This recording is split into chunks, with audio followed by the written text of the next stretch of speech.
All right, so why learning new words in a language is hard, and it's actually not. It's not difficult, and I'm going to explain how. The reason it's difficult is fairly straightforward, and if you're watching this, you're probably an intelligent person, so you will be able to understand easily. But basically, when you're learning a language, right, you're learning words, you're not putting them into your short-term memory, you're putting them into your long-term memory. So this is pretty easy to understand without going into the science. But basically, you've got short-term memory, you've got long-term memory. Short-term memory is things you don't need to remember for a long period of time. So, for example, if I just told you, put this thing over there, you'd forget about it. Like, if I asked you in 3 years, would you remember it? Of course you wouldn't. It's just like a one-off task thing. And then, of course, you have long-term memory, where everything your brain actually needs to remember that's important goes into your long-term memory. So the best example is, of course, your name. That's lodged in your long-term memory.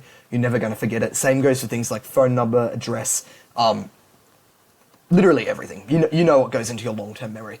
So a lot of people, what they get wrong is that when you're actually learning a language, what you're doing is trying to store that new language into your long-term memory. And this is the big problem. So I've got it explained in a picture down here. So you've got new information. So that could be, Italian or whatever language you're learning. It's new information. You've never seen it before. You don't understand what the words mean. And then in between new info and short-term memory, we've got encountered/understand. So you see a new word. It might be, bonjour in French. I don't know what it is. Any language you're learning. And you don't know what it means. You, of course, learn what it means, and then it goes into your short-term memory. So you've seen a new word, you learn what it means, and now you actually, if I asked you like 3 seconds after you learned it, you could tell me. The problem is that if I asked you 3 days after you learned it, obviously with bonjour, everyone knows that, but if it's a complicated word or grammar rule, you will likely forget that in 3 days because, of course, it's in your short-term memory, not your long-term memory. So how do we actually get things from our short-term memory to our long-term memory so that we don't forget them? Or at least it's very difficult to forget them. Obviously, if you just stop doing a language after you learn it, you'll get rusty. I'm a little bit rusty at Italian now. Non posso parlare così veloce. That's not perfect because I literally just said that on the spot. I'm not as quick with Italian speaking at the moment because I'm learning Russian. But I digress. How do we get things from short-term memory into long-term memory to actually remember them? Well, there is actually one way, and once you understand this, it changes the way you think about language learning because you stop fretting about how difficult it is to learn things because you actually understand how to learn things. So there are basically 3 ways to get something into your long-term memory, but they all do the same thing. The way your long-term memory works, as we said before, is it exists to store important information. Your brain does not put things into your long-term memory if they're not important. So there's obviously a scientific explanation, but that is just the easy way to remember it. If information is not important, your brain does not remember it in long-term memory. So the solution is, of course, to teach your brain that something is important. So what we're actually doing when we're learning a language is teaching our long-term memory, our brain, that information is important and we need to remember it in the long term rather than just forget it immediately after seeing it.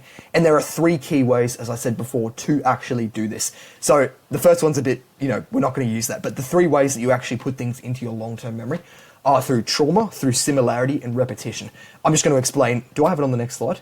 I'm going to explain these real quick. So obviously, trauma is pretty simple. If you burn your hand on a hot kettle or you do something stupid, you're not going to forget about that likely. So I cut my pinky finger, not my pinky finger. I cut my index finger off when I was probably like 1 or 2 with a baked beans can lid. It was basically dangling. That's 100% true story. I don't know if you can see the scar, but there is one.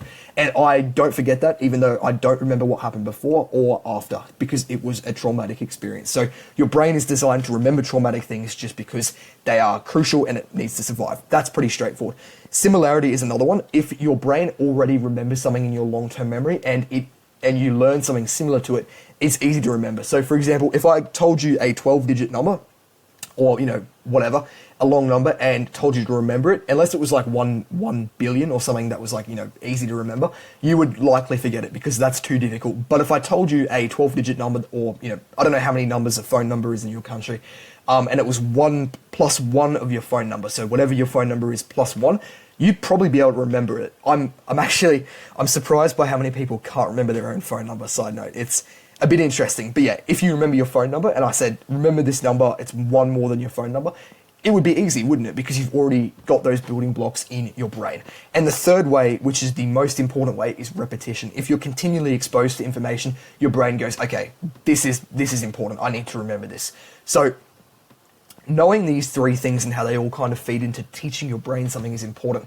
You need to optimize these. And obviously, I'm not asking you to traumatize yourself, but as you can clearly see, repetition is the main one, and we'll talk about that on the next slide. But just to finish off this diagram here, if you look here, here is basically the problem. The brain needs, between short-term memory and long-term memory, the brain needs to recognize the importance of new information, or it has no interest in remembering it and storing it in long-term memory. If you think about it, if you remembered everything in your long-term memory, you would literally go insane. Your brain needs to have that kind of recycling process to get rid of things, or filtering process, I should say, to get rid of things that aren't important. So this is the problem. I can't point at the screen because you can't see. This is the problem. You're not actually teaching your brain things are important. So knowing how you actually learn things now, how do we use this information to learn new words in a language? Yeah. Cool, sorry. So the number one tip, of course, as you probably would have guessed, is repetition, and there's a right way and a wrong way to do this. So when it comes to learning new words, flashcards, everyone knows about flashcards and all that stuff, but you need to actually teach your brain that new information, I'll probably knock the mic just then, sorry.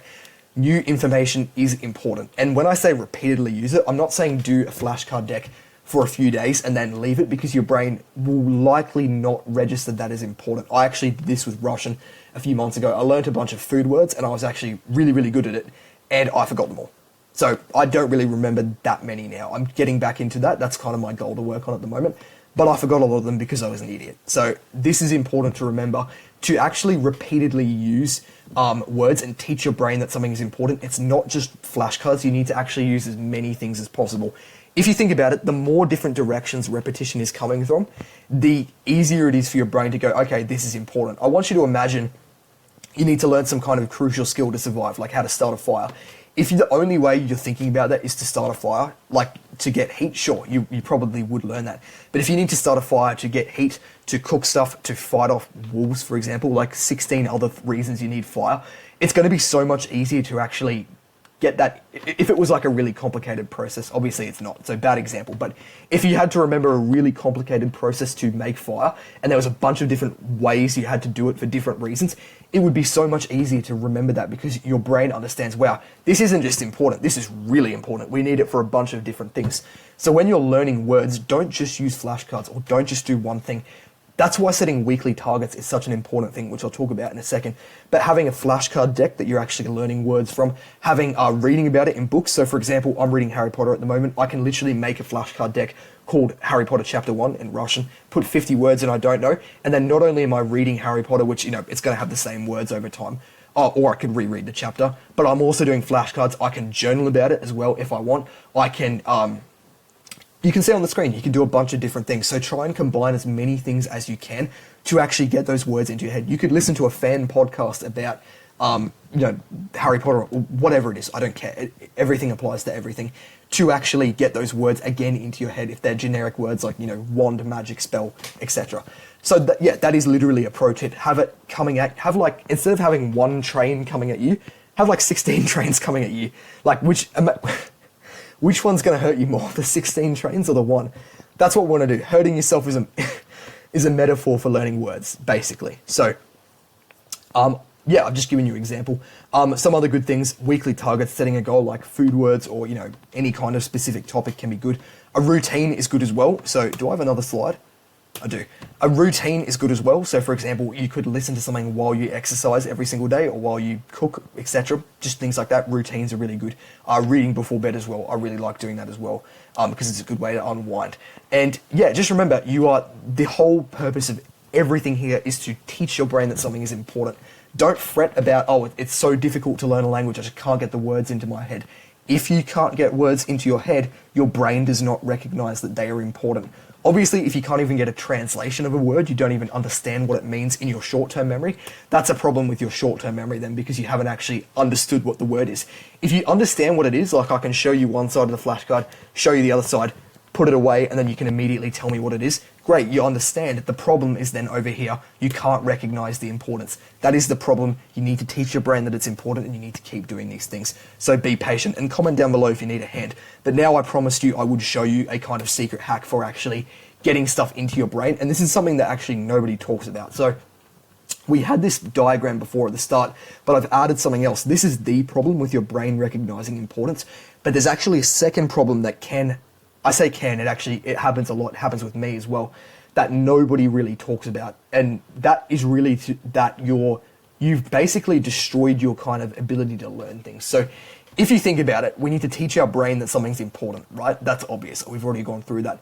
But to teach your brain that something is actually important to remember, you actually need to have a kind of high functioning, you don't need to, but it's much more useful to have a high functioning brain that can actually process new information and remember it. And what I've found is a lot of people have destroyed their actual ability to learn and remember things through short form content and the like, which we'll talk about in a second. So if you've destroyed your brain's ability to learn things, which a lot of people have, it's kind of like driving with the handbrake on. And even though you can still teach your brain things are important, it takes longer. Like imagine your brain's like a sponge, and like exposing yourself to flashcards, etc., is going to like retain water in that sponge.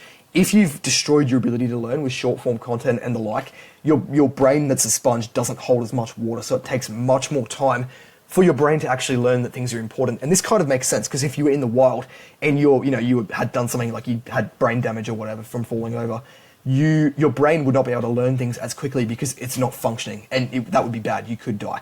So with language learning, a lot of people outside of language learning have destroyed their ability to learn through a bunch of things. So sleep, for example, I think it's like 33% of Australian adults and even more of teenagers are chronically sleep deprived, and that's not because of I don't know if disability is the right word.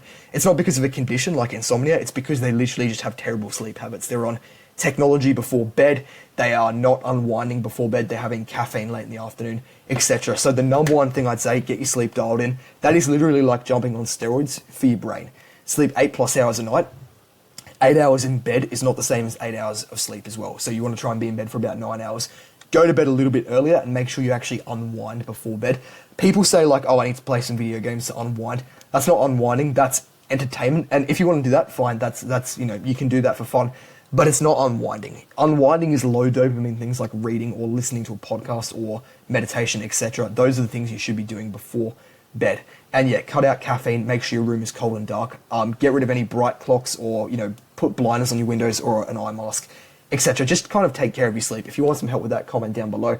I'm actually working on a video right now for sleep. But yeah, this can literally triple your ability to remember things as well. Like, I'm not bullshitting. Your brain will actually remember things better with a good night's sleep. And it might be difficult to reset your sleep schedule if you've got a really terrible sleep schedule, which a lot of people do. But just, yeah, you might be a bit tired for the first few days. That's completely normal because you're trying to go to bed earlier and then maybe get up a tiny bit earlier if you can. And yeah, but it's like kind of jet lag. You will get over it within a week. So yeah. Also, doing one task first thing in the morning is good as well to get one win under your belt. So yeah, that's what I recommend. Yeah, that's the video. Thanks, guys.